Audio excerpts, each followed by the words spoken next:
relentless, chasing gold. This game's ours, it's ours to hold. One shot left, one play to run. Make it count under the setting sun. It's game time grind. All or nothing on the line. Push through the pain. Leave it all in the rain.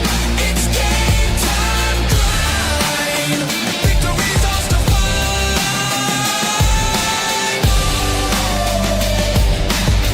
Victory's ours to find.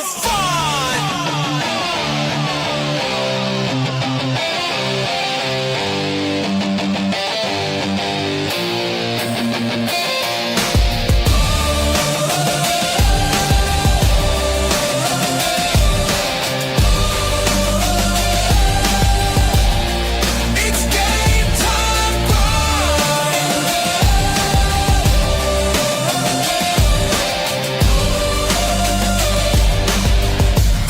Victory's ours to find.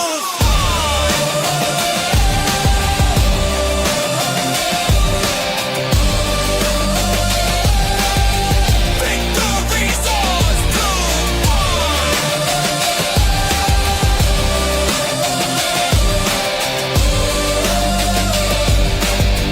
Victory's ours to find.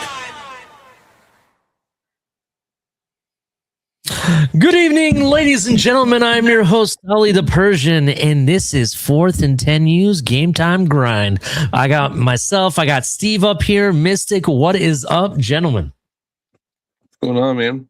Well, happy to be here. Excited for the show. Ready to see what the shakes up to be. How's Steve doing tonight? Steve is doing amazing. Got a full stomach and a big brain full of college sports. Damn. That's full of something there, I'll tell you that. Ladies, I was kind of worried about you. I'm glad you made it, Mystic, man. I was like, man, I hope Mystic shows up.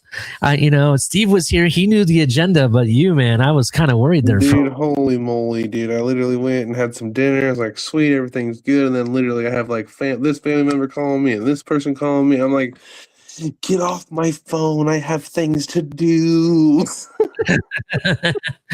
Nah, it's all good, man. Life gets in the way. I get it. But I'm glad you gentlemen are doing good. Everybody at home that's watching in the chat, make sure you hit the like button. Subscribe if you're brand new. Turn on the notification bell. This is Game Time Grind with my two boys here. We're talking about college sports. We're going to talk specifically about college football. We're going to be talking about a lot of different subjects like the aftermath of championship weekend. We're even going to be talking about some news that just hit the wire a little bit ago, and including some tidbits on the college football selection. So, yeah, let's get into it right off the get-go. It's the one subject that keeps occurring, Mystic. The coaching carousel continues. As you probably saw from last week, Brian Hartline is the new head coach of University of South Florida, right? In addition to that, he has announced a new defensive coordinator, Josh Aldridge. What are you guys' thoughts on Josh Aldridge? I think this is a quietly but big time move in a way. What do you guys think? I guess I'll start off. Definitely. Super exciting. Like, USF had a pretty decent defense this year. Really only one team took it to us, and that was USF. Like, everybody else, we kept a pretty close game. Mm-hmm. So for defensively, this is amazing. This is a guy whose defense last year was just had it pulled up, 28th in all of college sports. That's better than Virginia. That's better than Clemson. That's better than Texas A&M. That's better than Florida State. Like, this guy knows how to coach defense. He's been around the block. He's not some, new green guy off the street. This is a very smart defensive coordinator who I'm very interested to see how he pairs with whatever we decide to do on offense, rather that's Hartline or another offensive coordinator. Yeah, definitely. I mean, I was looking at his background, Steve, and he's been around the block. He was even with the Auburn Tigers for a bit as a linebackers coach and defensive edge and or defensive end coach.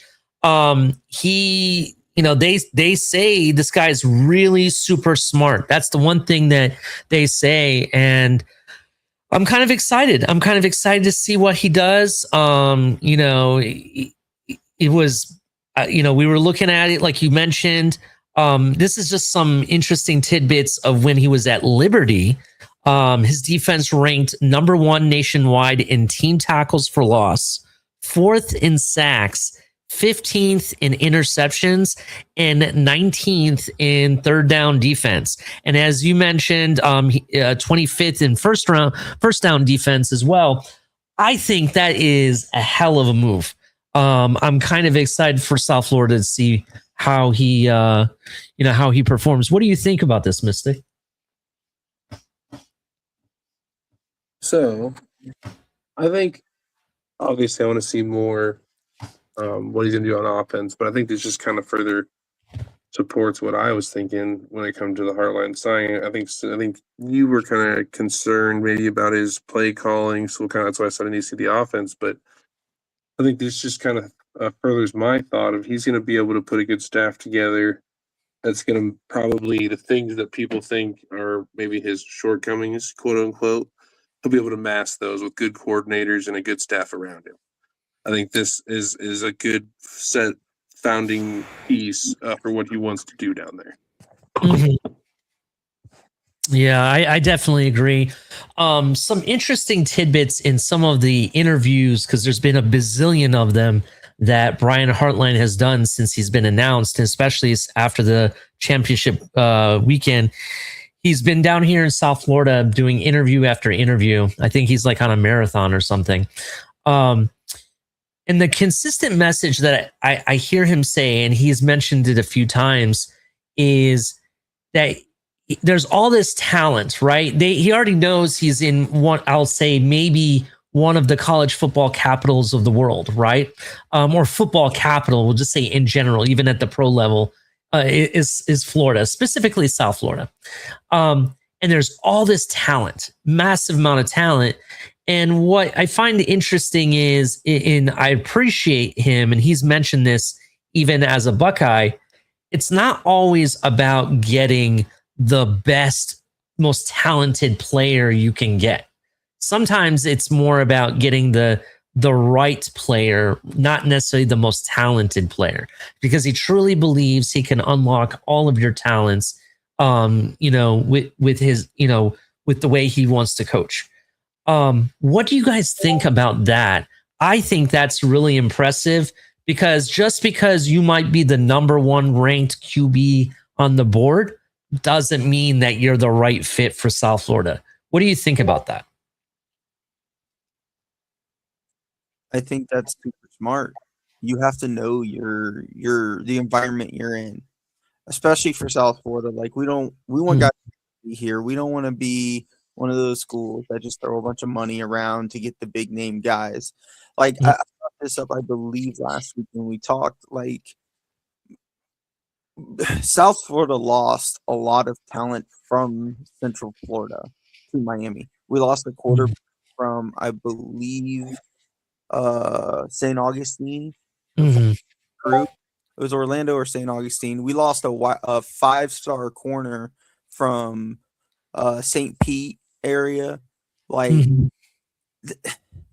we can't keep losing all of these guys, but with Heartline, if we can even convince 1 or 2 of the 8 guys from Central Florida that went to Florida, I think one went to FSU and some Miami guys, and another guy who went to, I think, Georgia or something like that. Like if we can convince even 1 or 2 of those, that's massive for this program. And I think Heartline brings that.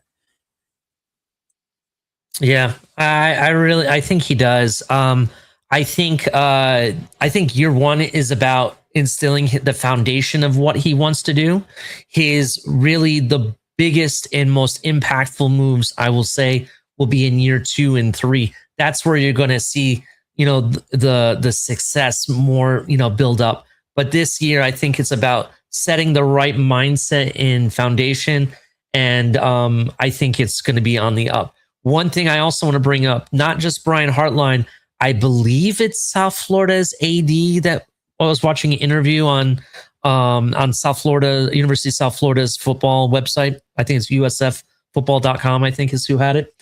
I was watching an interview and he was talking about how University of South Florida and its fan base is growing, and the whole Tampa area is growing and growing, that it's not a moment at University of South Florida. It is a movement at University of South Florida. What do you think about that? And do you agree? Is it a movement or is it a moment? I don't think we can call it a movement. I think until we see consistency. So maybe right now it's a moment, but it could be a movement.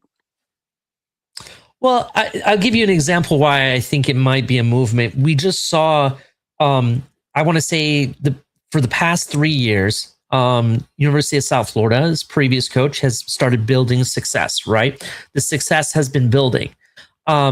Now you got to a point where you beat 2 ranked teams, right? You beat the belt to ass to Boise State. Let's not forget about that. And then you put belt to ass to University of Florida. Some people won't say it won't be belt to ass, but I'm going to tell you it was. And then you went to Miami and you didn't win there, but you're starting to show that you came to play, right? You're building your program and people are starting to notice.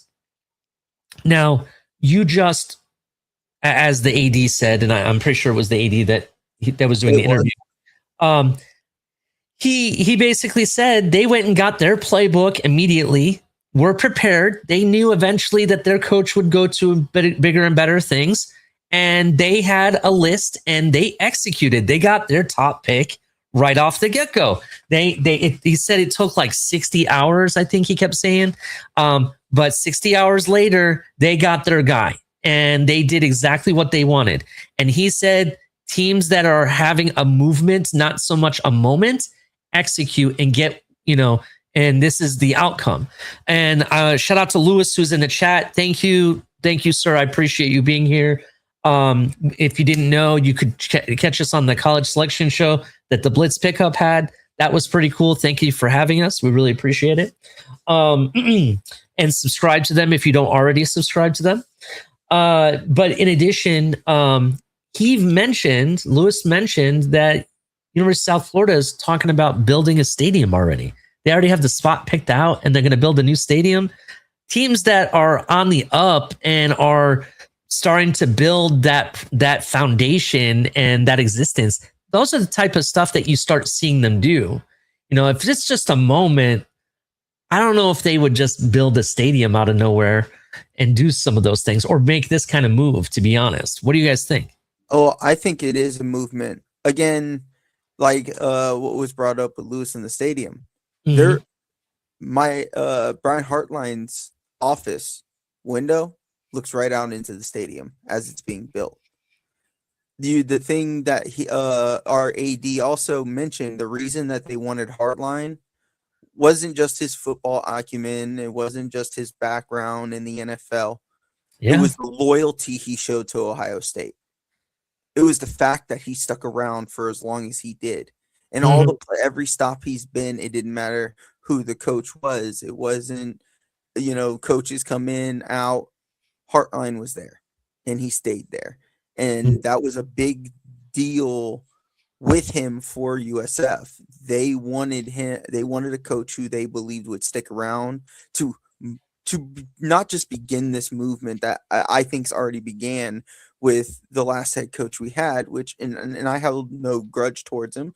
He went and got a nice job at Auburn, but he started this and now Hartline gets to run with it. Mm-hmm.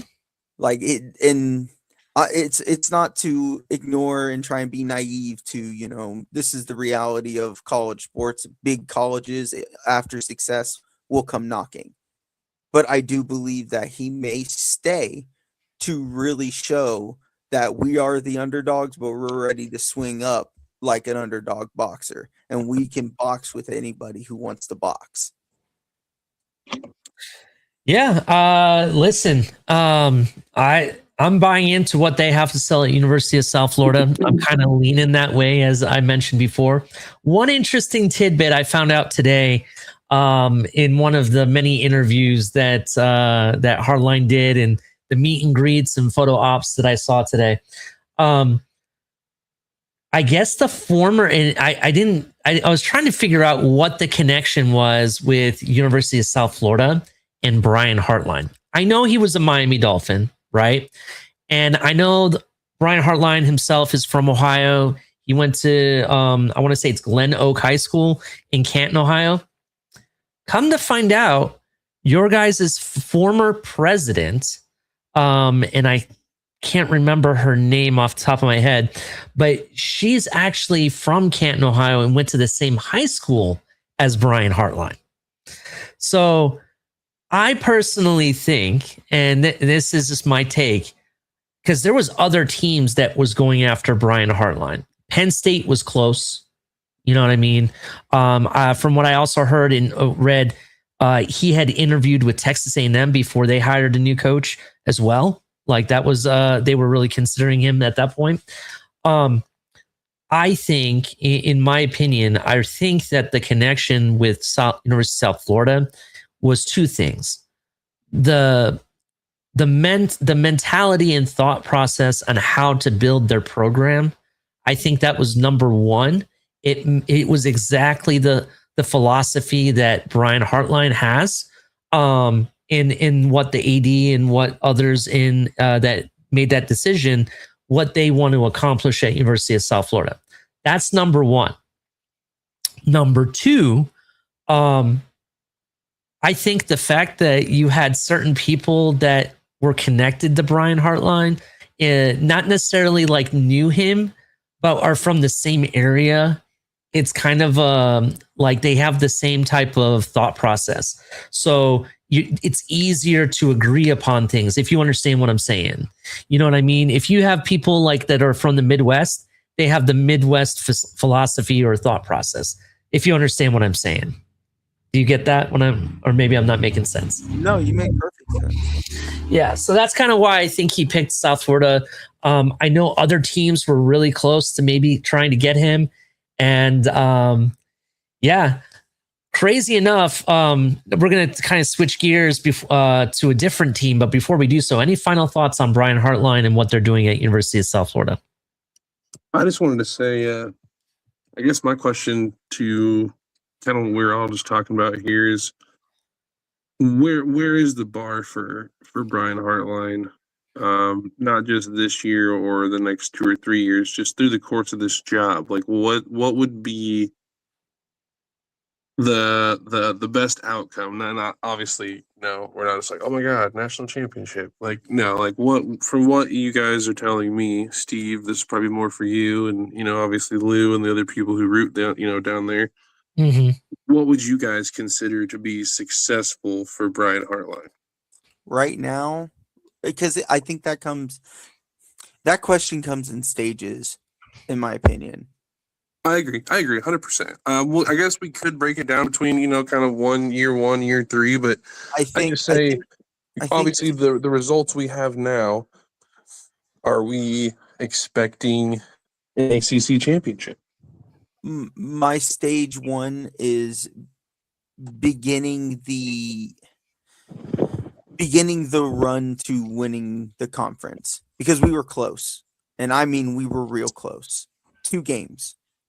It came down to Memphis and Navy. 2 games we lost by a combined total of 6 points. Yeah.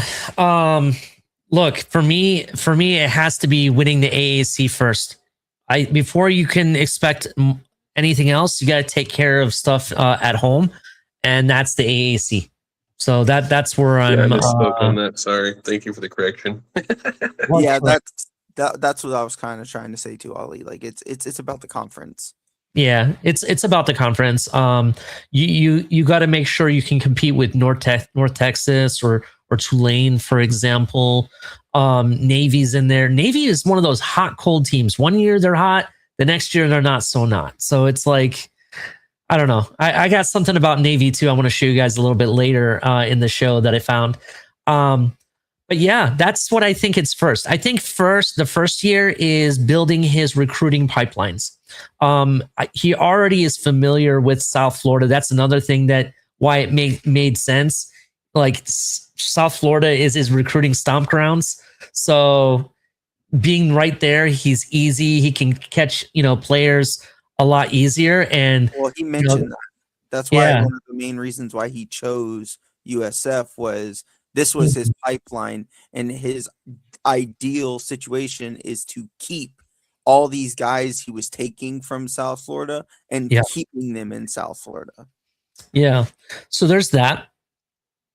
In addition to it, I think also just because it's South Florida, I think it still leaves open to be able to recruit elsewhere as well, not just in Florida. You know what I mean? I want to keep that open.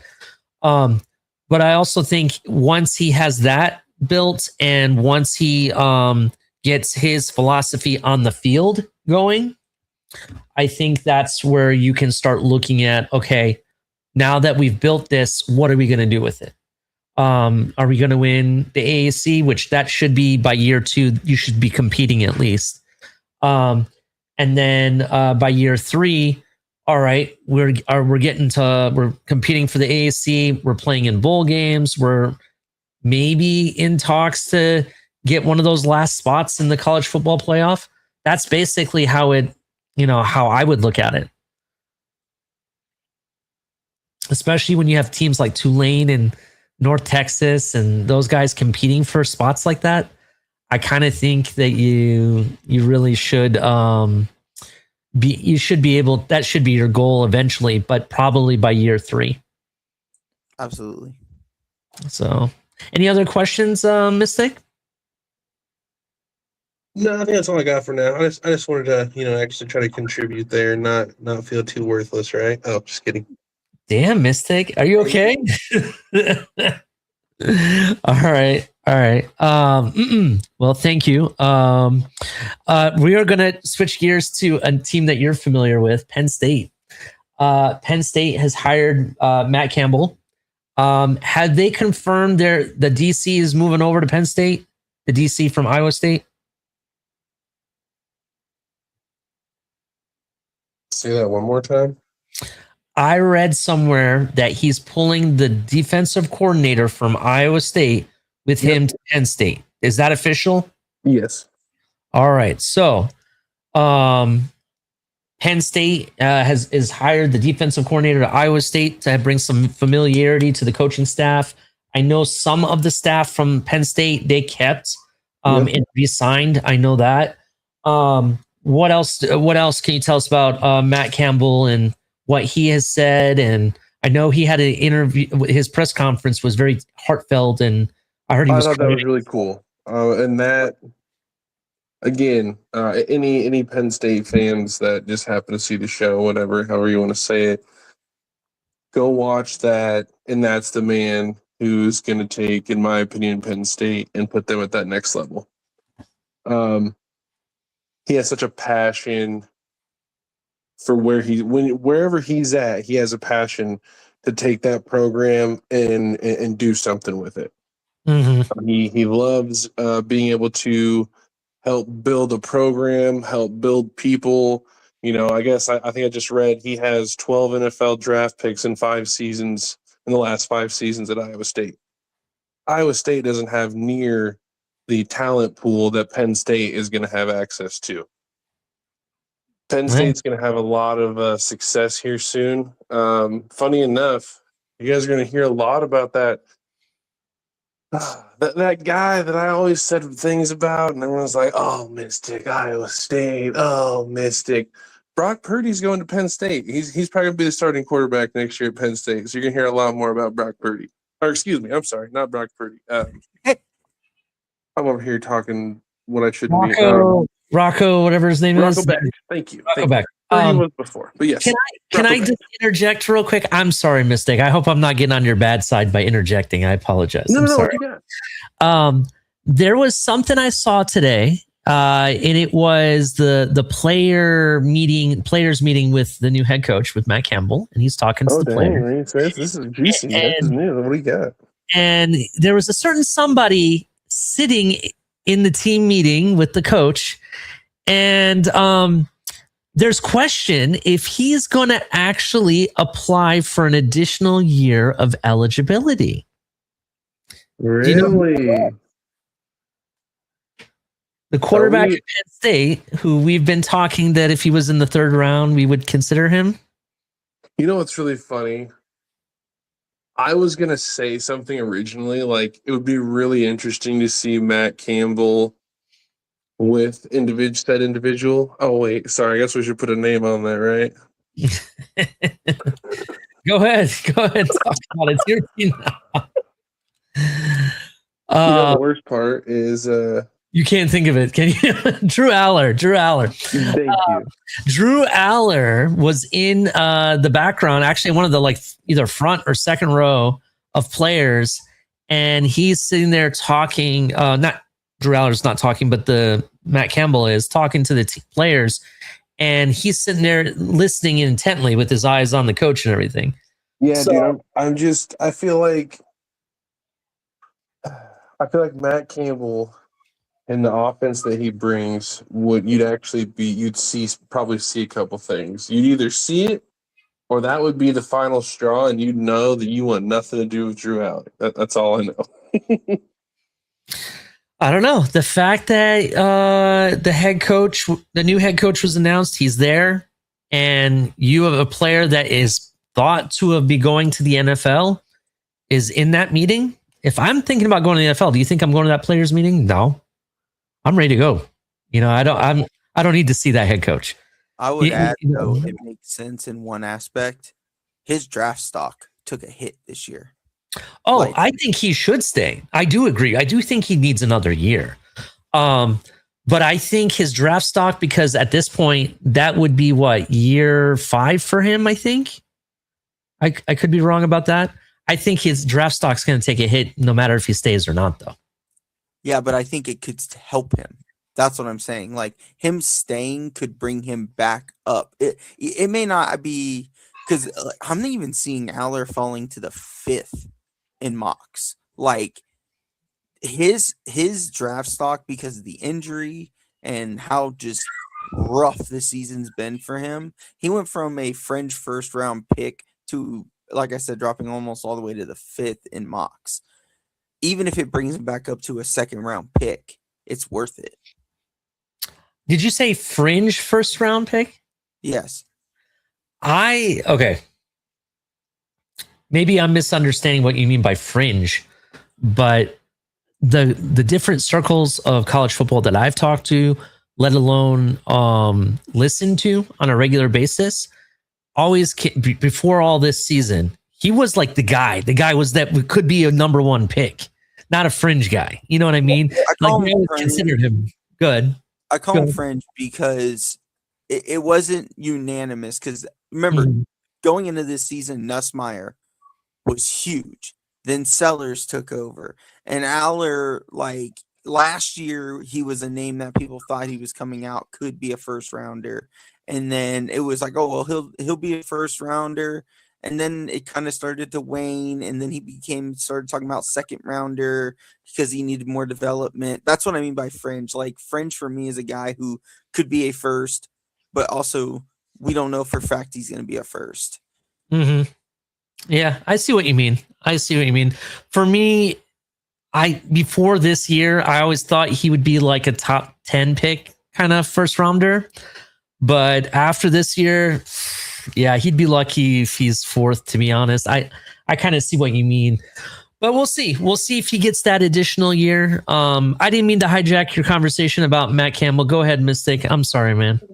No, you're fine, man. That's interesting. So like I said, I had thought about that, and I was going to say something originally, and I looked into it. I'm like, oh, wait, he's a senior. He has to either, decide he's going to try to play at the NFL or go do something else. But then, hey, you're telling me this? That'd be interesting. When you see Rocco go there, I think Rocco would put some pressure on the guy and probably challenge him for that starting job. So that'd be interesting to see. Overall, again, just kind of what I was saying, you just expect stability. I think we're going to see the best version of Penn State that maybe we haven't seen in quite some time. I don't think it's going to be right out the gate. Obviously, again, to what we were saying with what's going on with Brian Hartline, it's going to take him a minute. He's going to set the foundation. He's going to find some pieces. That's why he's going to try to bring some familiar faces with him to kind of help set the precedence easier. But overall, it's I think within 2-3 seasons, I think he's competing for a championship spot, competing for the college football playoff. I think they're going to compete to at least get into that.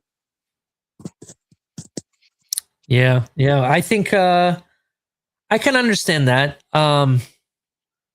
I think if it was me, if I was taking over that program, I think for me, I would want to bring respectability back to Penn State. You know what I mean? Because I think they've been in the mud so much this season that people think that there's no way coming back. There's no way Penn State's gonna be able to come back from this. I think that he needs to work on that, make them respectable again, kind of like the Indiana route. Indiana, if you didn't know, was the most losing program in like for the past 60 years since 1967. Yep. Was the last time they won the Big Ten or anything, right? So that being said, I kind of feel like they need that kind of spark. What Cignetti did for Indiana. That's what I think they need. They need somebody with I forget what those paddles are called when someone's going into cardiac arrest, and what do they call those things? You know what I'm talking about? The crash cart paddles, yeah. Yes. Though they need that to the program. That's what Penn State needs, in my opinion. That's just how I feel. What do you think of that? Do you agree they need some type of spark? I think that spark is Matt Campbell. I mean, that's kind of what I'm saying. Okay. All right. We shall see. Other news about Penn State.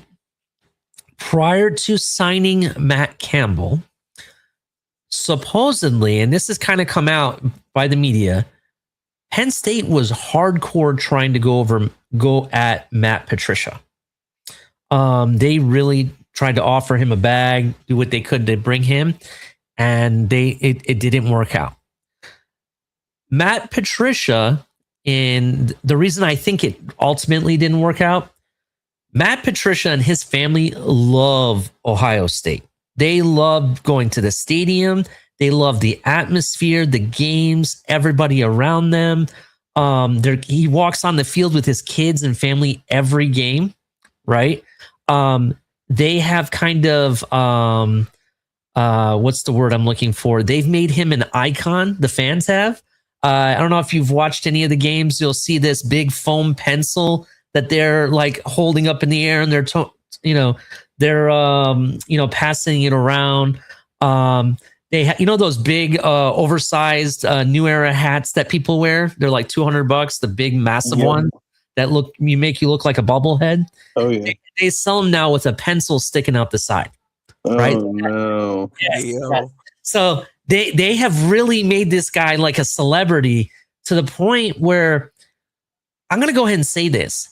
Is Matt Patricia the what do you want to call that? Future head coach of Ohio State? Yes, the next guy. Like in case Ryan Day decides, okay, I'm ready for the next level, let's go NFL, or let's say he decides to retire, is he the exit program? Like, here, I'm going to hand the baton to you. Know the phrase, we've been hurt enough by injuries, Ali, the next man up. This is true. I'm just going to tell you, I think it is. And I think that's what kind of pushed Brian Hartline to University of South Florida and said, okay, I'm going. This year I'm going. Whoever I think is the best fit, I'm going. And I'm going to go ahead and say that because what was Brian Hartline to do? Sit there and wait forever for that job to be available because everyone thought he would be the next guy. Matt Patricia took that defense and they're one of the best, regardless of losing this past weekend, which we're going to talk about next. they're still one of the best damn defenses. You know what I'm saying? So I just think there's so much hype. There's so much on paper now. I kind of think that he started seeing competition with Matt Patricia. And I think that's what really led him to leaving Ohio State. I think ultimately he thought maybe he could become the head coach faster than, but now that Matt's there, I don't know. You know what I mean? Only because we're on the Ohio State thing and it's kind of the news that's been dropping. Mhm. Have you seen the news on the 5-star running back Cayman Spell? Yes. He's down to 5 schools, I think I saw, right? Yep. Georgia, Notre Dame, South Carolina, I think it is, Ohio State, and the U. Yes, the U is in there as well. It'll be very interesting. I know Ohio State is extremely interested in this kid. We are, really trying to pull him. It'll be interesting. We'll see where he lands. I have not seen if there's been Notre Dame. Oh wait, sorry. I've not seen if they have done an Oracle pick yet, or whatever they call that. As 24/7 Sports put out like a prediction or anything? I don't know, but on 3 Sports, not the bad one, the good version. Yes, on 3. No 3 on 3. Yes. Yeah. Interesting. That'll be really interesting what where he ends up. But yeah, that's what I found that interesting that Penn State tried to really go after Matt Patricia. It would have been a smart move, but what was this? The second defensive coordinator they were going to go after from Ohio State. Remember, Jim Knowles signed and ended up the highest paid defensive coordinator ever at Penn State. They paid him multi-million-dollar deal per year. It was ridiculous. And now from certain other sources that I've heard, there's a rumor, and this is just a rumor. I don't know if this is fact or not.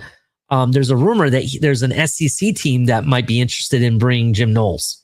So not as a head coach, but as a defensive coordinator or something to that effect. It'll be interesting. It'll be interesting if that happens. But I think Matt Campbell's great for Penn State. I think once he gets his familiar and full staff put together, and he starts jumping in those recruiting pipelines, just like Brian Hartline, I think both coaches are going to start to really build their program. And that's where you're going to see the difference being made.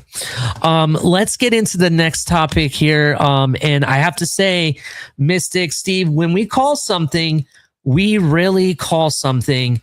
And the Heisman finalists, right? The Heisman finalists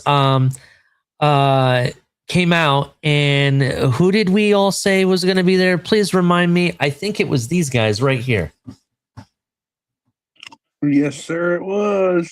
Yes. As I said it right here live on Game Time Grind, I said it would be Mendoza. I said Jeremiah Love would be there. I even said Diego Pavia would be there. And last but not least, Julian Sayin would be there. These are the 4 Heisman finalists. I'm going to go ahead and make my prediction now. Okay. I honestly think Mendoza has all the type, and I think he ends up being the Heisman Award winner. I'm going to go ahead and say it. What do you guys think? Yeah. I do think this is kind of like I've heard some people say it. I do think this is kind of like on the lower end, and unfortunately, of kind of some Heismans we've had lately. Yeah. They haven't really jumped off the board too much. I do think Jeremiah Love has definitely had his moments that he has been the offense for Notre Dame. I think that's the only thing that could rival Mendoza, in my opinion. But other than that, yeah, I mean, Mendoza won the head-to-head. I mean, it's probably just going to be a handoff, in my opinion. Yeah, I kind of think it is. Just real quick on some numbers, just looking at these numbers. Jeremiah Love finished with 1,300 yards, 1,372 with 18 rushing touchdowns. That's really good, right? But is it eye-popping? Was it really anything we've never seen before? That's what I'm saying. It's kind of meh. How many receiving touchdowns did he have? Any? I don't know off that top of my head. Let me see if I can find that for you. But even Mendoza, 2,980 yards with 33 passing touchdowns. That's Yeah. not even eye popping either. And let alone, I don't know how many rushing touchdowns or rushing yards he had. So that's kind of interesting. Diego Pavia, Jeremiah on the other had hand, 3 oh, he had 3 passing touchdowns. receiving touchdowns. Jeremiah Yeah. Love had 3 and 274 yards off of 26 receptions. Oh, yeah, not much. Yeah, so let's look at Mendoza. What is Mendoza's stats? I know I have the passing yards there and the passing touchdowns, but rushing is a question. Let's see here. Fernando. It's not as much as you would think it is. Like, well, I don't even want to say as much as you would think it is. I just don't think that the stats are eye popping for any of these guys. It really isn't. I can tell you, Julian Sayin did not have any rushing touchdowns at all. The only question is Diego Pavia, though, how did he do? I know he's more of a runner. I actually think he has some pretty decent numbers. If I remember when I looked at him last. Yeah, I'm pulling them up right now. All right, so Diego Pavia, let's look here. Oh, interesting. Okay. So he had 27 touchdowns, 3,192 yards, right? 8 interceptions. He had 826 yards rushing with 9 touchdowns. Yep. See, hang on here.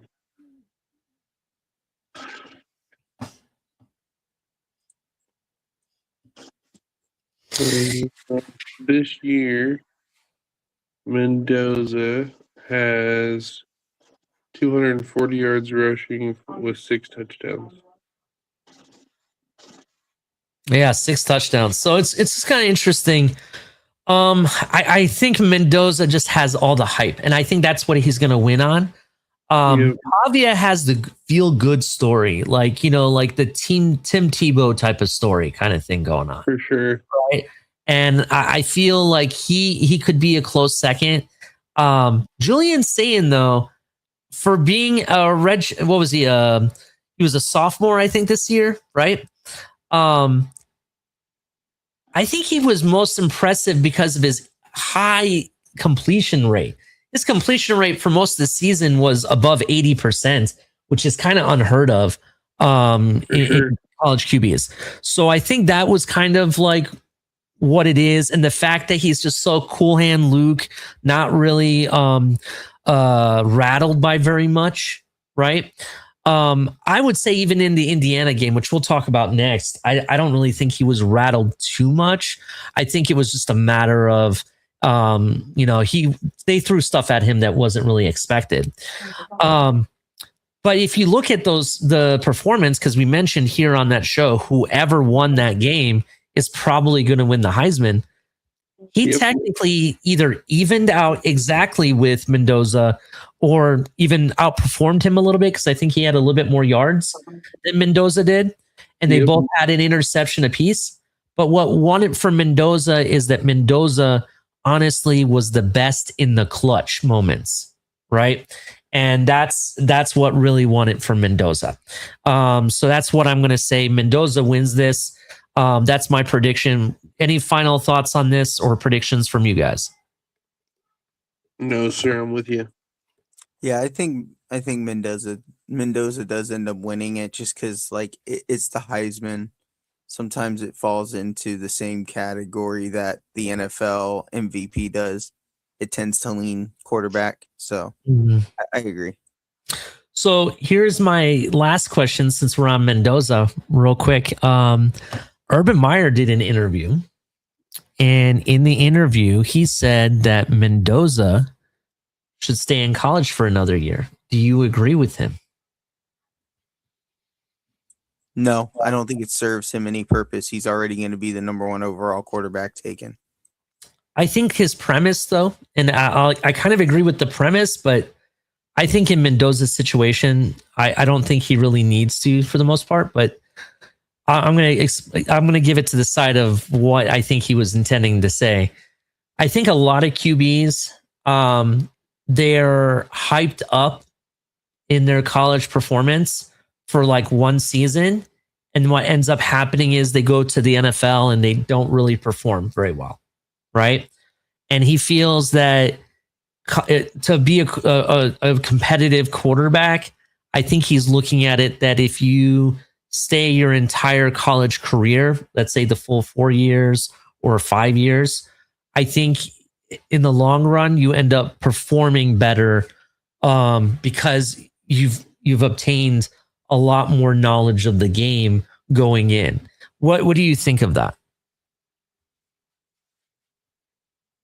I mean, I can understand it because here's the flip side of it. Just before you go, Steve or Mystic, a lot of people didn't even know who Mendoza was until this season.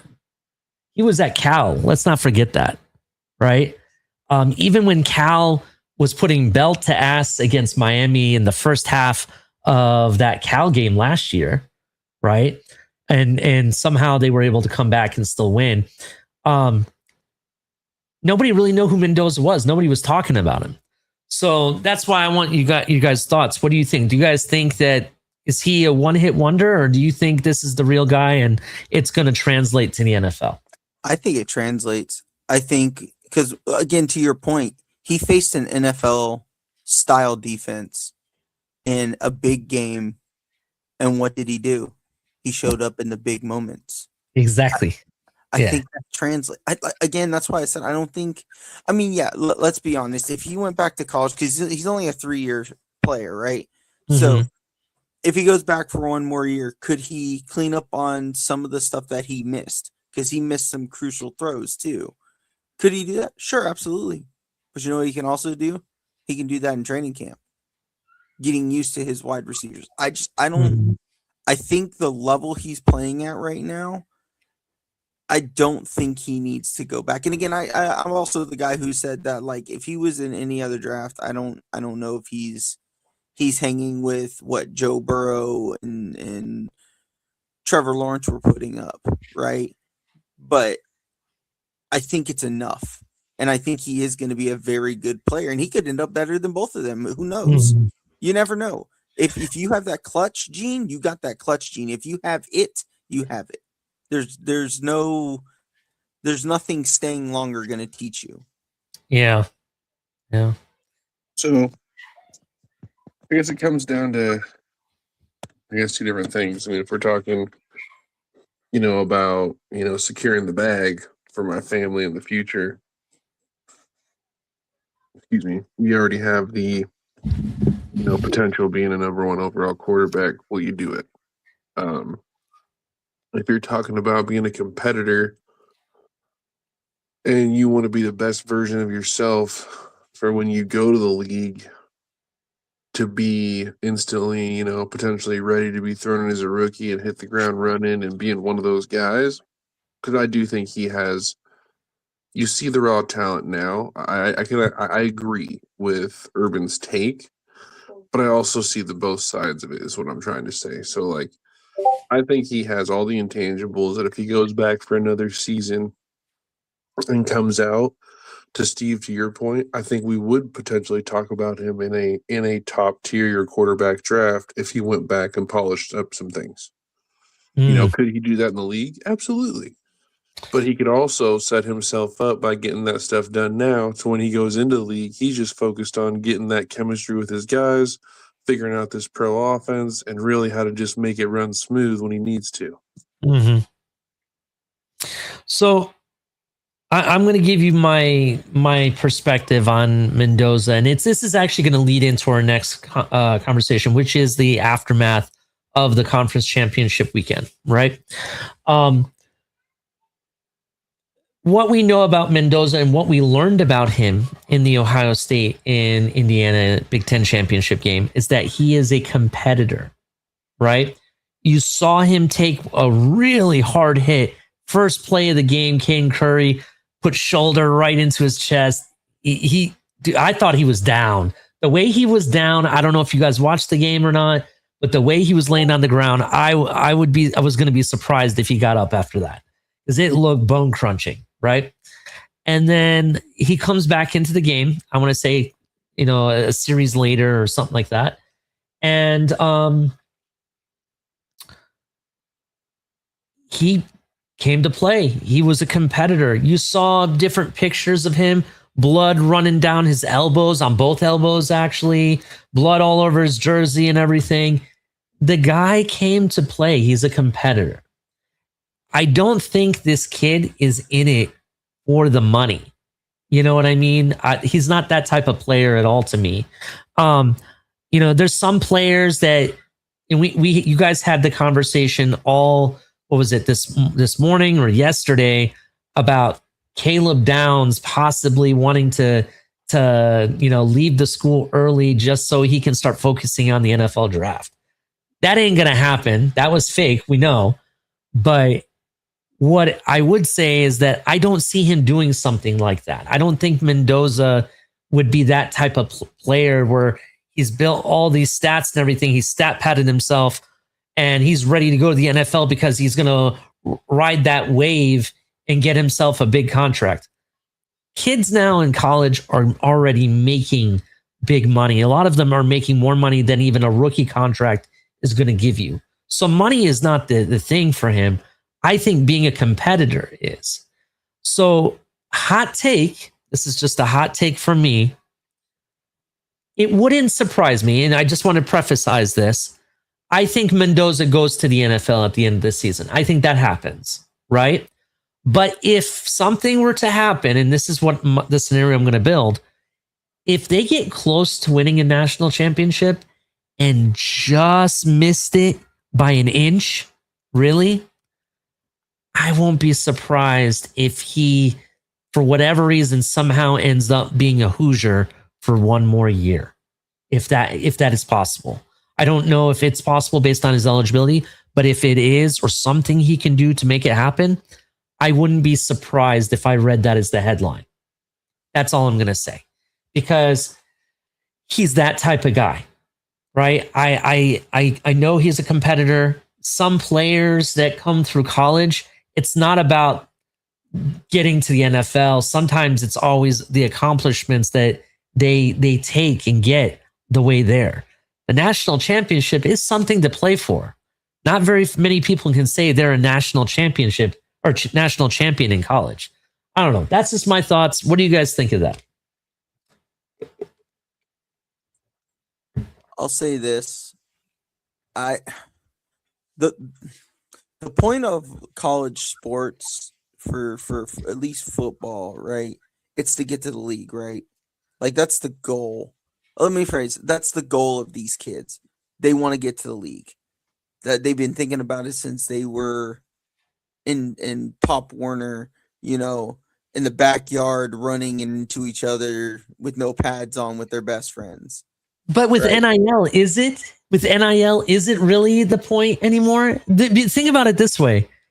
If I'm getting a paycheck that's paying me millions of dollars, do I really need to worry about getting to that next level? What do I have to play for? Especially if my paycheck is just as much, and if sometimes more than what rookie contracts are going to get me. That is absolutely true. It's a mindset thing. I know, because you and I talked about this about I think it was Jeremiah Smith, when you were talking about if they get close to a natty, would he go back to finish it off, right? Yeah, and that is a very true thing. But generally, the goal is to make it to the NFL. I get the money side of things, but generally, it's to get to the NFL. For Mendoza, he is a top 5 pick waiting. He's there. The things now, could he go and pull the Tom Brady where he's like, yeah, I believe in what Tom Brady believes, that I'm not developed enough to go there and I don't want to ruin my career. Let me stay one more year and pick up on some of the things I could use to go into the NFL, especially as a very young quarterback. I just don't I don't know, man. It's hard to know a kid's mentality until it happens. Mm-hmm. Yeah. Any thoughts that you have, Mystic, before I land on this last point? No, honestly, I'm good. I'm trust me, I'm with you guys. He's like I said, it's kind of two sides of the coin. But I think being a number one pick, the dude gets to the chip. Like there was a question in the chat. I believe almost asked, if he wins the national championship, is he coming back? Absolutely not. This dude wins the national championship, he's gone. He's rising to the sunset onto the pros. Yeah, I definitely understand that. Look, I already said I believe he's going to go to the NFL, right? That's what I think will happen. For me though, it's just kind of interesting. It's interesting what goes through these minds of these players, especially in an era that it's not like they're not getting bread. You know what I mean? They're getting hundreds of thousands of dollars, in some case millions of dollars, money I've never even seen in my lifetime, to play the game. And in some cases, they're not even having to pay to play the game, and they're still getting paid. What is there to play for? If you're already getting that money, what's there to what is the carrot in front on the stick in front of the horse? What is that? Contract. Okay, the second contract that I can understand, right? To get the next one.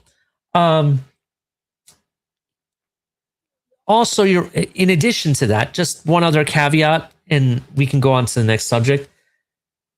In addition to that second contract, just to be fair, there are other avenues for players to get money that they're taking advantage of as well outside of the second contract. A lot of these players, and I'll use guys like Caleb Downs, for example, or even Devin Sanchez. He has his own vlog on YouTube where he basically, he has hundreds and thousands of followers. I don't know if you guys know how much a regular YouTube channel with hundreds and thousands of followers, how much they make. You know what I mean? In money, being monetized and everything. Those guys make money. They have money coming in all the time. So that's what makes me wonder, what is the motivation, right? Is it the second contract? Is it glory? For some players, I think it's glory. I think it's the glory of winning and competing, right? Ohio State last year, before they won the national championship, had several key players on their defense that even on their offensive side, that was really considering leaving and going to the NFL. But they stayed. They surprisingly stayed, and they played for that championship. The reason I brought up guys like Jeremiah Smith, and I wouldn't be surprised if they didn't go to the NFL and stayed another year, because he's part of that brotherhood. He's part of that mindset that they have a goal and they do anything they can to accomplish that goal, right? That's what the whole point of the 2024 team was and what they went through. These guys stayed to accomplish that goal, and they got their goal in the end, right? Mendoza is a competitor. He puts it out on the field. I feel that I wouldn't be surprised if he was that type of guy. Now, will he? I'm going to bet probably not. He probably will leave at the end of this season. Let's just be fair. That's what's going to happen. But I just figured it was good talking about it. But let's get into the championship weekend to round about the show. Championship weekend happened, right? You already know the news. Number 1 versus number 2, Ohio State versus Indiana. One of the biggest Big Ten title games in a long time, right? One of the biggest Big Ten title games. It was really what a conference championship should look like. It was a defensive, battle from the get-go, hard hitting, confusion on the field, some dramatics, a missed field goal. To be honest, Ohio State lost because of 2 blunders in a red zone and a field goal. That's really what caused the loss for Ohio State. otherwise, it was a pretty good matchup. What do you guys think? I thought it was a great game. Enjoyed it. Yeah. I thought truly the two best teams in the Big Ten. I don't know. I don't know that I think there's another two teams that would have made that kind of fight with those two teams, in my opinion. So yeah, I mean, great game, loved it. Seeing a team, come out and win, basically, first time in we're at 60 plus years. Mm-hmm. That was really cool. I'm always down to see stuff like that. Yeah, definitely. I was really excited. The atmosphere was popping. The fans were wild. I actually could hear fans chanting over the commentary. That's really cool. Overall, I think it was a great game. Great game by Indiana. They have a lot of talent. They have some really good receivers. And both defenses. Their defense came to play. Our defense came to play. I told you on the show, it's whoever could play defense better was going to win this game. And it came down to that and a mistake that happened. And that's what decided the winner. Congratulations to Indiana. I'm really happy for them. Which we'll get to here in a moment. Did they get the better end of the stick? We will just think about that for a moment. Everyone at home, think about that. We're going to talk about that in our next subject, but I want to get through these other conference games. Any final thoughts about the Big Ten conference game, Steve, before we move on to the next one? Yeah, I was going to say this was in my opinion, this was the best game of the weekend, in my opinion. This was exciting, sure. Old school football. This was knockdown, drag out, defense. And honestly, I had predicted that it was going to come down to turnovers and who won the turnover battle. And early in the game, I texted Mystic. I was like, I said it, like, here it is. Both teams are turning the ball over. Two guys who have protected the ball the entire season. And then it just turned on its head, and defenses just started locking things up, and the punts started coming out, and the field goals started going. And like you said, it came down to a missed field goal and a few mistakes, more on one side than the other.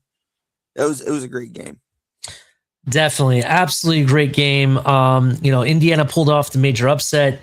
I was not upset that we lost, to be honest. The reason I guess I wasn't really upset is we were both going to get to we already knew we were both locked into the college football playoff, right?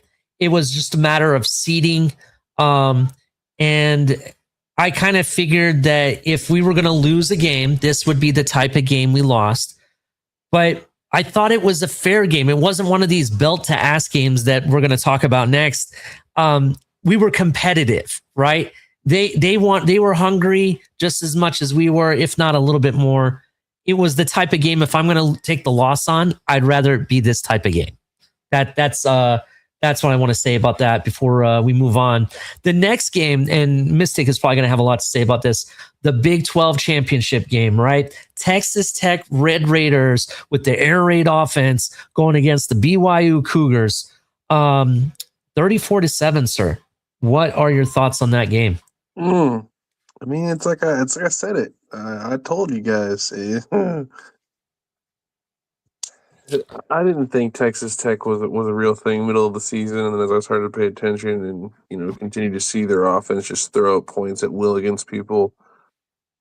Again, I said it last show before these games. If BYU didn't come out and set a precedence and show that they could either slow down that offense or that they could score with that offense, it was going to be a long day, and it turned out to be a long day. Yeah, definitely. It was definitely a long day. Winning 34-7, belt to ass. That Texas Tech roster, from what I've been told, they're the highest paid roster in college football, supposedly. I've heard it's excess of $25 million. I've heard that too, which is insane. It is insane. That being said, do you feel... A lot of people thought BYU was going to be in regardless of this game. Do you think that what happened to BYU, was it deserving? Yeah, but like at the same time, I can't say like it sucks because what happened to them? They got the short end of the stick. They got out, but you see Alabama over here getting, we're gonna talk about that, and they got in. Like it. Yeah, I don't know. It kind of bugs me, man. But it is what it is. I mean, that's kind of how it goes. You don't show up in those big games. You find yourself, outside looking in. Definitely, definitely. Any other final thoughts before we move on to the next game? Either of you? No. No. Okay. Now we're going to talk about the ACC championship game. We will talk about the SEC last because it goes into my next topic here. The ACC championship game. Talk about a good game in a sense because it was very exciting in my opinion. But you already kind of had the idea that this wasn't really going to have an effect on the college football playoff. For me, it was very interesting. You had Duke versus Virginia Cavaliers, and it became a very dramatic overtime battle. Despite a mediocre regular season record, Duke somehow upset Virginia. It was kind of exciting to see that. I think. Do you guys think that Virginia losing to Duke was that what got University of Miami in? Do you think that was part of it? What do you guys think? I think it's part of it, but I also think, I mean, really, if I'm looking at it, I do think that part of it had to do with that BYU shellacking and Alabama honestly kind of getting beat up. They didn't really move up or anything. I think if they play closer and it's like a 3-point game, they might even move up. Who knows? But Yeah, I think those games really impacted the situation. definitely. I agree. What do you think, Steve? I'll be honest. I don't think it did. I Not at think all. they were hawing over Notre Dame and for so long that it came down to how they felt about which one of them deserved to be there. Well, I'm going to go ahead. I was just going to point out on this Duke game, I think all three of us took Duke to lose. Like this, I have affectionately called this weekend Upsetville because it was just upsets. Like, I think I made a joke about how I think in the last episode, I'm sorry, I didn't mean to interrupt you, Steve, but in the last episode, I think I made a joke about how Duke could pull off the upset, but it's not going to happen in my dreams. Virginia's going to win that game. I think I said that. And look what happened. I did not expect this kind of outcome, to be honest. How dare you dream that? Yeah, I know that it happens, right? Maybe I should dream more often. What I was going to say is it's really interesting what happened this weekend with the BYU loss to Texas Tech in the fashion that it happened. Watching, which we'll talk about next, the Alabama Georgia game, and then watching the ACC championship game. I think it's really interesting because the fact is that in some ways, some of these games, all three, in my opinion, had some effect on the University of Miami getting in versus others, right? In fact, I could even maybe argue just a bit that who are you going to let in, a 7-5 Duke or an 8-5 Duke or Alabama, who's what, 7-3, I think, right? What were you going to do with that? So I kind of think that they did play a little bit part of it. The biggest question for me now is the ACC and Notre Dame are playing a dangerous game. They're talking about how the fix is in, how the ACC ran this hate campaign on Notre Dame only to boost up University of Miami. Do the Notre Dame Catholics need to just say, okay, we'll take our pride and just take the L? I mean, what do you guys think about this whole, like you said, she said thing that they got going on? I think it's just people's feelings getting hurt. I mean, they're upset, man.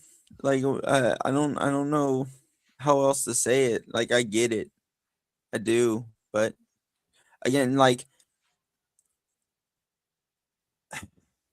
I don't think anything this year is as egregious as the FSU when FSU got left out, right? Like, I don't think it's on that level. They chose the team that, and honestly, if I was Notre Dame, I'd be more mad about some of the other two teams that were on the bottom end of that we kind of talked about on the Blitz Pickups reveal show, getting in over them. I can just tough. Yeah, I definitely understand what you're saying. For me, for me, I kind of feel like I think Notre Dame's been in the spotlight for so long that they kind of feel like they should be an automatic bid, and they were kind of playing the rules to their favor very tightly, that they were able to get in so many times over the last several years. The fact that they're not in, I think it kind of gut punched them a bit. Absolutely. And I think, we've been talking about this for as long as I've been a college football fan. At some point, Notre Dame has to join a conference. I don't think you should be allowed not to be in a conference. And the reason being is that if you're one of these teams that don't have a conference, then you shouldn't have a say in if you can make it to the college football playoff or not. You have to play by the rules that everyone else has. None of this automatic bid type of stuff. Right. Well, especially since conference wins matter. Like, they tell you conference wins matter. Yeah. So that's kind of how I feel about it. But I'm kind of, it is what it is. The Irish take another L. So I'm going to take that wave from last year winning a national championship with my last dig. Let's get into the last game. Georgia versus Alabama. In my opinion, that was a great sight to see, watching that Georgia defense literally put belt to ass on Alabama. It just felt whatever Alabama could do, they couldn't do anything.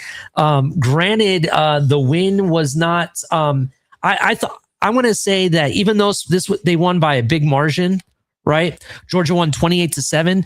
It could have been a lot worse. It could have been 35-7 or more. There was like a walk-in touchdown that got slapped away or something that would have been perfect. So for me, this game, I kind of expected Alabama to get kind of pushed around. I'm kind of surprised about the score, but I think this loss and the Texas Tech win against BYU really helped some of the other teams. It was just very interesting. I really liked the defense that Georgia brought. It was very convincing. It reminded me of the Georgia of old type defense. I don't know if people heard me say this last year. Georgia had one of the hardest hitting defenses in college football last year. I'll self-admit that. And they really proved that in this game. What do you guys think? What do you guys think of the SEC game? You can take that one, Mystic. You there? No, that's fine. Yeah. I wasn't sure if Steve wanted to go first. I like to kind of flip back and forth, But yeah, no, honestly, again, same situation. I enjoyed watching. Look, we've all watched Alabama beat Alabama for years now, so anytime I can watch them kind of get beat up on, I'm enjoying it. I'm watching it. That's just how it goes. Again, it was Nick Saban who left our wonderful Dolphins, and we watched him be so successful at Alabama. So again, anytime we can watch them kind of get beat up on, it's not him anymore, but we don't care. It's still Alabama. They can get beat up. I'm all for it. Georgia looks good. I think that was kind of maybe a statement situation for them to show everybody, hey, we're here again. We're not going to be easy on anybody. It's not going to be an easy out. It's going to be good, hard-nosed football, and we can score on anybody. Yeah. So I think we all figured out what Crimson Tide stood for. It was the bloodbath soaking into the ocean when Georgia left that stadium. I honestly, I felt bad about the third quarter. I felt like I needed to walk in and throw in the towel for them. I was so disappointed in Ty Simpson. Wow. I watched this kid throw a screen pass and the ball go 3 feet in front of the running back. Nobody around him. That kid's going for 20. It was Georgia took their foot off the gas too. They started to slow down. They were just like, we got this in the bag, whatever. And Alabama still couldn't move the ball. Yeah. This was disgustingly bad. It was disgustingly bad. I agree. Like I said, it could have been a lot worse had they kept their foot on the neck the whole entire time. I agreed with you. And Ty Simpson at times in that game played like he did against FSU, and it wasn't pretty. So it was very interesting what happened in that game. People were saying that Alabama got punished having to play Georgia at a what is considered a home game for Georgia. Do you think it's a punishment at all that they had to play there? I mean, that's where the SEC championship game is every year, isn't it? Yeah, I don't think it was anything towards them. Like, you play where you are and where you're at.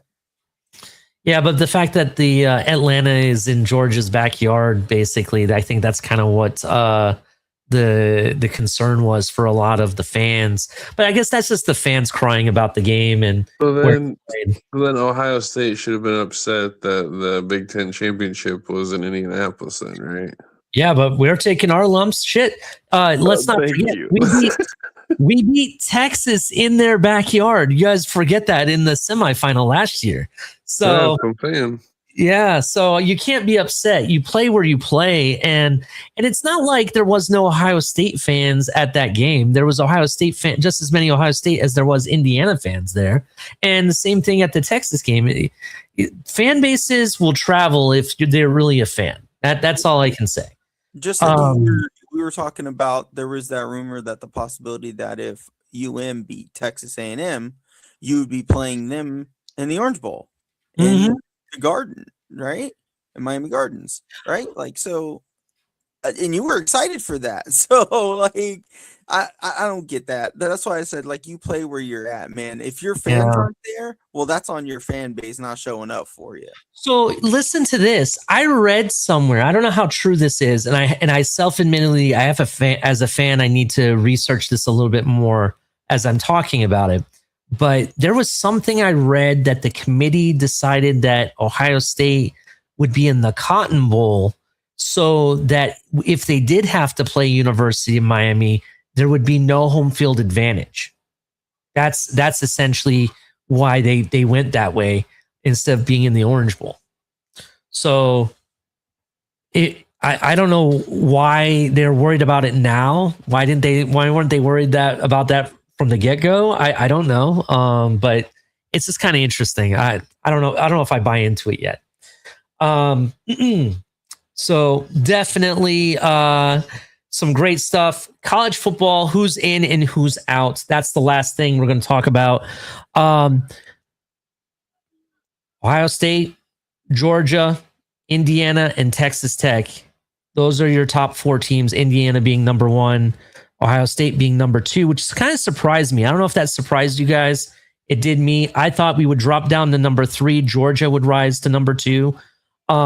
And then Texas Tech would still remain at number 4. What do you guys think of that? Honestly, it didn't surprise me one bit. I had a feeling that game was going to be 1 and 2. If Indiana loses that game, I think that's when Georgia goes up. But the way that, you guys lost by 3 points, like, it's hard-nosed, tough-nosed football, close game. Nothing you can do about it. Like, that's still a 1-2 thing. I understand the simple flip there. Yeah, definitely. Hot picks for the first round. You have Alabama at Oklahoma, right? The game's going to be played at Oklahoma's Memorial Stadium on ABC on Friday, December 19th. Who do you guys have in that game?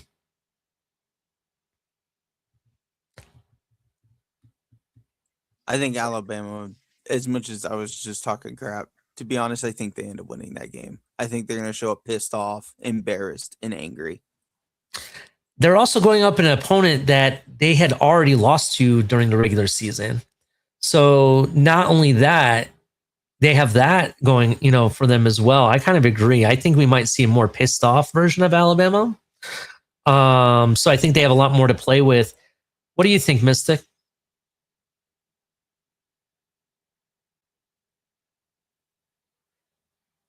You're muted.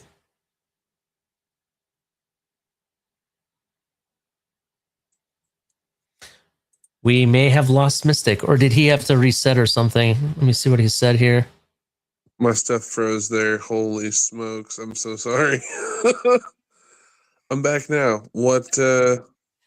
Sorry. We are talking about the matchups in the college football playoff. So I think this is something you were asking about in the private chat. No, you're good. You're good. Go ahead. Oklahoma and Alabama. I'm thinking that Oklahoma might see a more pissed off Alabama. It's being played at Oklahoma. I think there's a chance Oklahoma wins the game again, but I wouldn't be surprised if Alabama does. What do you think about that game? I think Oklahoma has the ability to exploit Alabama the way Georgia just did. And that's what is going to be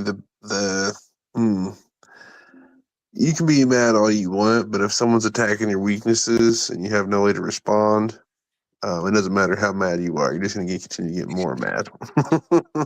I gotcha. I think Alabama walks in. I think Alabama walks into a buzzsaw.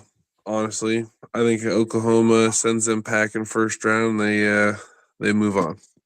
Definitely. Another follow-up question. Do you think that Indiana is getting punished? And I kind of feel like they did, because Ohio State didn't drop like 1 to 4 or lower, right? They dropped just one spot. And it feels like if you look at how the bracket is set up, you have Alabama and Oklahoma. The winner of that plays Indiana. Doesn't that seem kind of off? Like, shouldn't Indiana be going up against maybe the winner of Ole Miss and Tulane, for example, or the Oregon and was that James Madison game? Do you think maybe they got one of those two games? And then you have Ohio State playing Texas A&M and the Hurricanes. No offense, Hurricane fans. I know there's a lot of you guys watching, and you might be upset when I say this. Either team, Texas A&M and in Hurricanes, if we have to face you, in my opinion, that is a lesser opponent than what Indiana has to face going up against Alabama or Oklahoma. What do you guys think of that? Yeah, I mean, I'm with you. Very, very interesting placements, because usually you do see when you're those higher seeds, you usually get the results of the lower seeds. So it was interesting to see how that kind of had the shakeup there. Honestly, I mean, I'm also okay with it though. If you're the best team, none of that should matter. You should be able to, to lace it up and be ready to play your game come time, to play. Yeah. Yep. Steve, what do you got? Anything on that?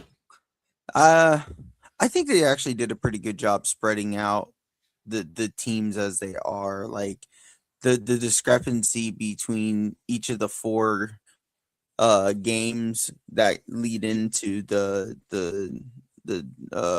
bye games.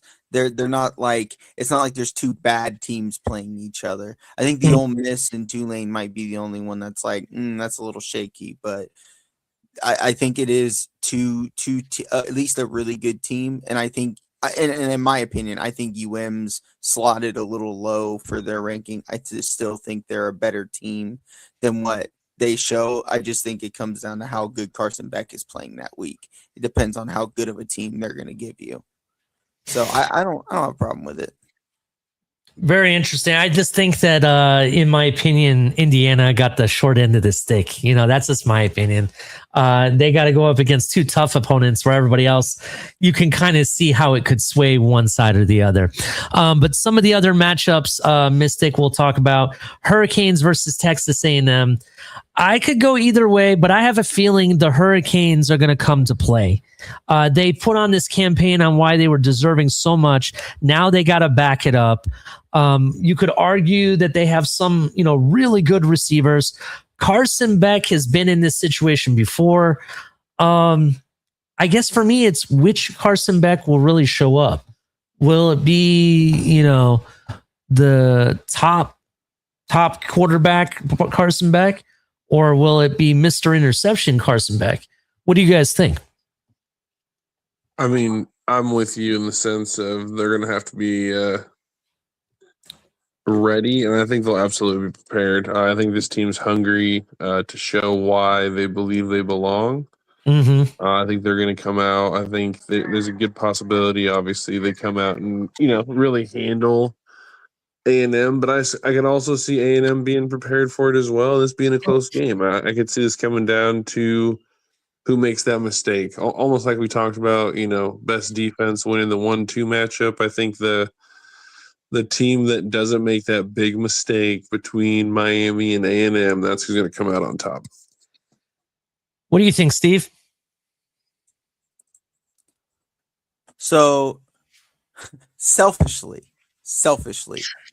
I want to see UM win this game so I can be a part of what is going to be the hilarity of the Ohio State and UM argument. But I agree with what you said, Ollie. I think UM's going to come to play. That again, and Texas A&M's offensive line is talking wild about Bain right now, and I think it's just pissing him off. I think Ruben Bain's about to treat them that offensive tackle like he's Batman and break his back. I think UM's gonna come to fight, and I think it's gonna be a close game, but I do think that UM takes it and goes to the battle of battles of UM Ohio State Dolphin fans. So I'm going to do something that's going to piss certain people in the community. Dade, yes, I'm talking to you, Dade. I think UM's going to win it too. And if I'm UM, I'm calling up their next quarterback of the Hurricanes. You know who I'm talking about.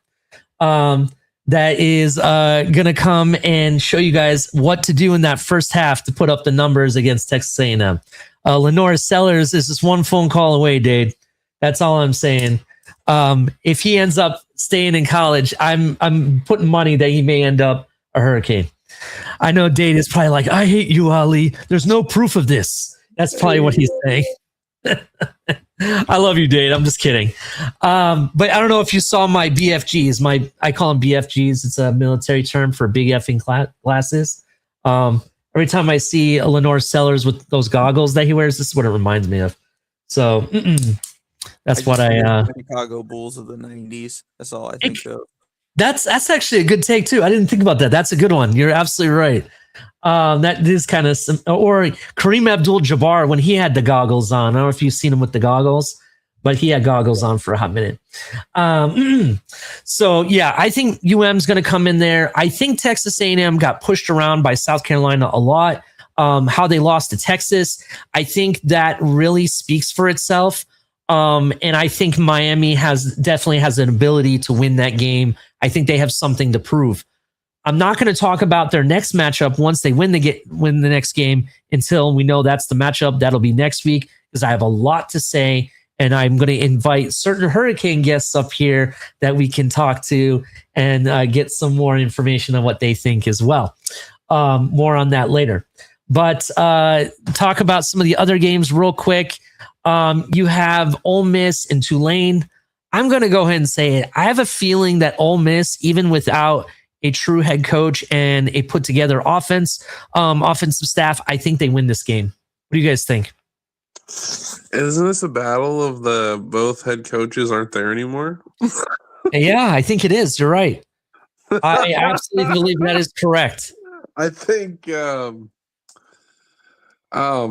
will probably be the weirdest game of it all. You don't have a head coach on either side who took, the programs to get to this point.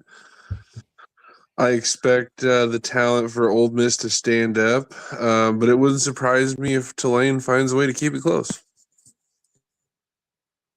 I think this would be the definition of a slap box.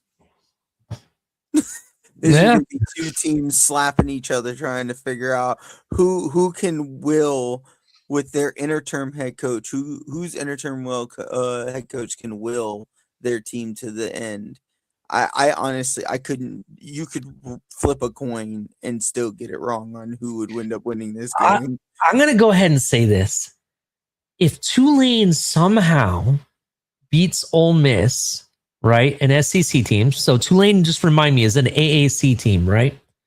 They won the AAC, I believe, right? I do believe so, yes. Yeah. If Tulane somehow beats Ole Miss, first of all, I'm never going to respect Ole Miss again. And number two, South Florida got some work to do because they got to catch up to that. And that actually puts Tulane kind of on the board, like on the map, so to speak. So I kind of feel like there's some consequences to Tulane winning this game for other teams. But I do believe Ole Miss is going to take care of it. I think that team, regardless of what you think of the Ole Miss program, I think they have a lot of talent. They have that SEC camaraderie that they have. They have 4-star and 5-star recruits on that team. I think they'll be able to take care of Tulane. That's what I think of that game. The next game, I hate to say this because I kind of like James Madison. I like their fans. I love how hyped they get for their football team. But Oregon is going to put belt to ass. Let's be real. I think that's what's going to happen. Dante Moore, that team is too talented. That coach is good. You know, what do you guys think? So I'm just going to jump in here, and Oregon wins, no problem. Yeah. Kinda, they're going to go out for, some Sunday lunch and, stroll through the park and, have a nice day. But I think Oregon is going to be my dark horse to win it all. I think Dante Moore has something to say when it's all said and done. For the whole thing or just that game? The whole thing. I think it was something about Oregon. I just have a weird feeling about them. I'm throwing them in for the dark horse. Oregon winning it all. Very, very interesting. Okay. All right. I'll play with that. I'm not going to give you my hot take with this. I'm going to wait till next week because I need to see who gets out of this first round first. And then I'll give you my take. Any other thoughts on this game, Steve? Oregon versus the James Madison. I love James Madison. I love what they stand for, but Oregon's going to put belt to ass. I think Dante Moore just watched Mendoza try to solidify his top 5 pick in front of him. And I think Moore is going to show up to try and, because they have been tossing back and forth which one of them that might go first of the quarterbacks. I think he shows up to try and throw his hat back into that ring one last time before this all ends.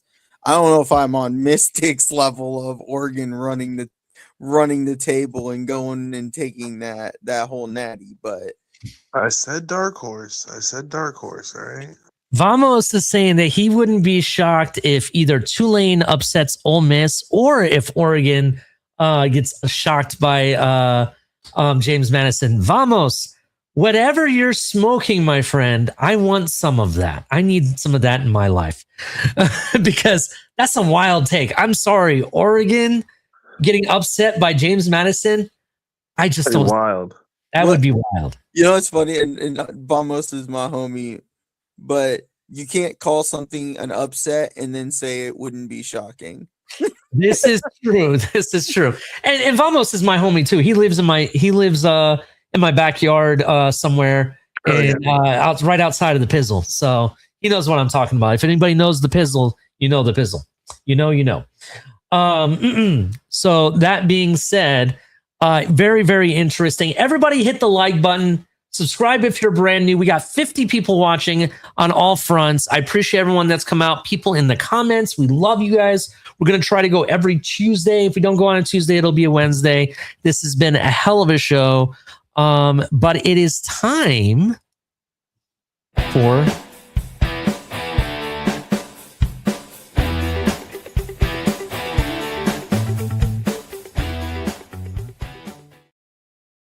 So the bottom line is it's been one hell of a week. There's been so much news from all fronts of football. You know, coaches going left and right, getting fired, leaving, defensive coordinators moving all over the place, rumors flying, right? Oh, players wanting to sign, not signing. By the way, Chris Henry Jr. did finally sign with Ohio State. He picked them, announced it on Pat McAfee's show. It was nuts. That was probably, that's the second year, not the second year in a row. Yeah, I guess it would be the second year in a row that Ryan Day had to sit there on pins and needles if the top wide receiver was going to sign with him or not. Remember, last year was Jeremiah Smith, and they had to tell him in a press conference that he finally signed. And then he looked at the guys and said, "Is that true?" And they gave him the thumbs up, and he's like, "Oh my God, that's true." You know what I mean? He said that in a press conference. And then this season, Brian Hartline leaves on National Signing Day. And all the players that said they were going to go to Ohio State said, "Wait, hold up. We got to see what's up." They took a step back, thought about it for a couple days, and then signed, right? So it's been kind of crazy. You had the shock upsets, not really upsets. Alabama getting belt to ass. I think that was kind of shocking, to be honest. Texas Tech, I expected them to win that game, but they won. I think the biggest upset out of all of them was the Duke game. Duke beating Virginia. I did not see that happening.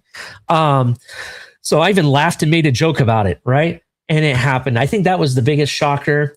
fans, shout out to you fans. Getting in. I'm happy you guys can finally possibly have that rematch with me.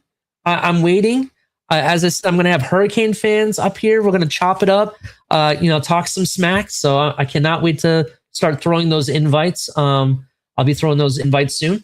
But I have some video that I want to share with you guys real quick. And just give me 1 second to pull it up. I found this and I wanted to share it because this kind of shows you how much, I don't want to say detail or work or whatever you want to call it that goes into college football, right? Let me bring this up here. Just bear with me 1 second, guys. I'm sorry.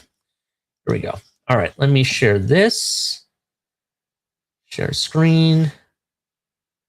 Here we go. So these are the Navy helmets that they're making for the Navy Army game. Anybody watches that every year? It's a hell of a game. The atmosphere of the game last year was crazy. It was off the chain. It looked like you had the entire nation's military on top of each other. But watch this. Look at the amount of painting they do into these helmets. And the end result is kind of ridiculous. Have you guys seen these helmets yet that they're going to be wearing?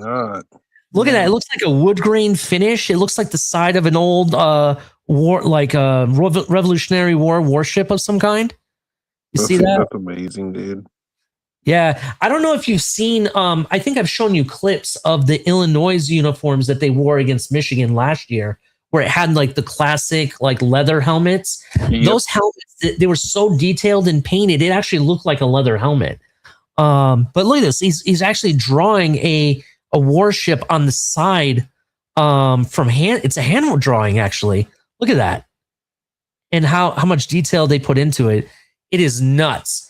I just wanted to kind of show you guys how much hard work goes into college football and what the teams go through, but it's not just the teams. It's the people that do these little things to do iconic things on the field.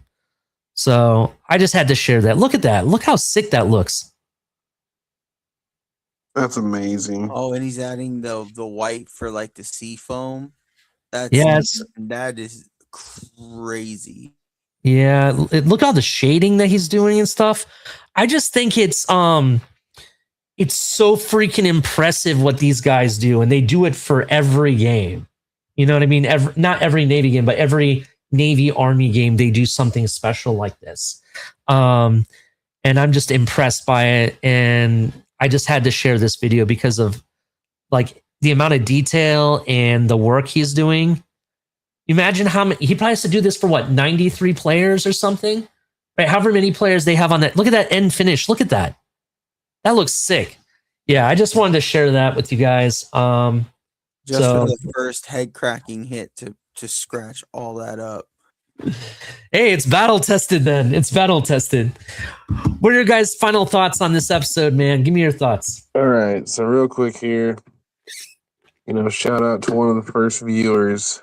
I told him that I give him some ball state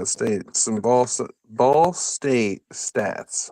Gosh, that's a hard one to get out. Wow.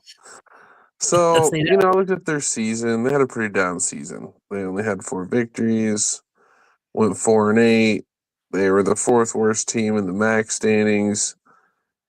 They're either winning in close games or getting blown out. That's literally what it was. They got shut out 2 times. Like, many times they only scored 3 points. Like, it's definitely a down program right now. Curious to see what they get this offseason for the next season moving into 2026. Looks like Western Michigan, Ohio, Toledo, and Miami of Ohio are really like the powerhouses, and they didn't fare too well against them. So again, shout out to the fans. People ask for some Ball State stuff. We give it to them. So I appreciate you guys. Again, if you guys have anything for us, definitely let us know. We'll take the time to put some time in. Obviously, that wasn't a whole lot, but that's just a quick little tidbit, Take the time to throw something your way. Again, we appreciate you guys. Yeah, definitely. You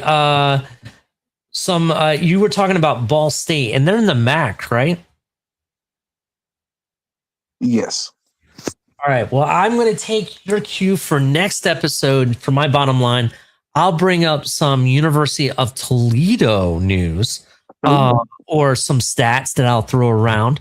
Our best friend over at the Blitz Pickup, Lou, he has his boy, one of his, I guess it was someone that he helped raise. Junior Vandeross plays for University of Toledo. We'll maybe do a breakdown of him. That's what we'll do. Heck So, yeah, I think that would be awesome. Go ahead, Steve. What are your final thoughts? Just kind of stretching across everything that was kind of brought up and some of the stuff that wasn't. I meant to say it before we moved off of the USF stuff. It was a joke when we first got him that we were going to be Ohio South, and I thank you, because I was kind of concerned based on hearing some of the stuff that Heartline was saying. But when you explained it to me about how much Ohio State puts into brotherly love and it being a brotherhood and battling as brothers, like that phrasing of it made me feel a lot better. And I do honestly believe he's trying to bring that Ohio State feeling to South Florida. So that's going to be exciting. This week in college sports, this next couple weeks are going to be insane. These matchups are going to be so fun to watch. I'm hoping every single one of them ends up just like the Ohio State and Indiana games. So I want to knock down, drag out fight from all of them. This is going to be so much fun, and I look forward to doing this again. Yeah, definitely 100%. I'm looking to go Tuesday next week if both of you guys are available. Some topics to bring up just to kind of clarify what you were talking about. Brian Hartline has said that he basically has said a lot about, I know Steve was saying he's talking about a lot of love stuff and lovey-dovey stuff. Being a player for Ohio State is a brotherhood, right? It's a fraternity of men, if you want to look at it that way. That's how they treat it, right? Once you're a Buckeye, you're always a Buckeye. And they're always there for, their players, even good and right. Like, for example, there's a player I'll bring up that after his college career, he went for a downward spiral. Who here remembers the running back Maurice Claret? Right? You guys remember Maurice Claret won a national championship against Miami famously. After that game, he was on a downward spiral. He was arrested a few times for breaking, entering, battery, I think was included in that, robbery, maybe, stuff like that. He got in trouble, right? And when that happened, he had to kind of atone. But the team, Ryan Day and the team accepted him back, right? And they didn't like shove him to the corner. He kind of he had to go through a time to reinvent himself, and he accepted him back. He helped the team where he could. He motivated players that he felt that needed guidance, and he's on this upward path now, right? That's where Maurice Claret is. I think that's the type of fraternity I'm talking about that he wants to instill. And also, like I said before earlier in the show, it's not about having the top talented player that you get recruited. It's having the right talented player that fits your scheme in what you want to do and has the same philosophy as you and can buy into it. That's what it's about. And I think you're going to see some amazing things from Brian Hartline. So I cannot wait. But yeah, I didn't mean to cut you off, Steve. Go ahead. Go ahead and finish up. No, that was basically it. The upsets made what's coming up from last week's upsets coming up even funner for me. So I'm excited. This is going to be a fun couple weeks. Definitely. Well, thank you, everybody. Make sure you hit the like button, subscribe if you're brand new, turn on the notification bell. We're going to be going live. I'm trying to go every week. As long as these guys will definitely come, we're going to go live every week. Quick question we'll take from the crowd real quick. Vamos is asking, Yo Ali, who has the better record versus Ohio State out of Miami of Ohio or Ohio U? That is a great question, but okay, the answer is neither of them do because they both are. Ohio State's undefeated against both. I want to say Miami of Ohio. I want to say Miami of Ohio we're 5-0 against, while we're 7-0 against Ohio State, or against Ohio University. I think. Don't quote me on those numbers, but I want to say we're undefeated against both. I'll give it to Miami of Ohio only because they haven't played us as many times as Ohio University has. That's what I'll say. But hit the like button, everybody. It's been a great show. Till next time, we'll see you next time.